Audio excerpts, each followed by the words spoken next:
Hello everyone, my name is Rasubiza Nelson, student from Rwanda Coding Academy, and now my project is called AgriSense. So AgriSense is a project that helps to recommend the best crop to be planted in your piece of land. So as you see here in AgriSense, we use these sensors whereby if sensor is put in a soil and you use our software to get those data from the sensor, we may be able to predict the best suitable crop which can be planted in your piece of land. This will increase productivity because people will be knowing the best crop to be in their crop.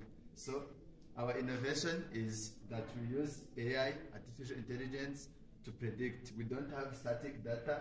As you see, we use different AI models like MobileNet version 2, Random Forest, Classifier, and many different AI models. So through that, we may be able to recommend the best suitable crop.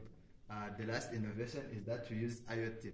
How do you think data will go from this sensor to our software part for analysis? So through our IoT, we are able to transfer data from sensors to our software for farmer to predict. So we think that you could win because we brought this innovation of using artificial intelligence in agriculture, which will help us to advance in agriculture field.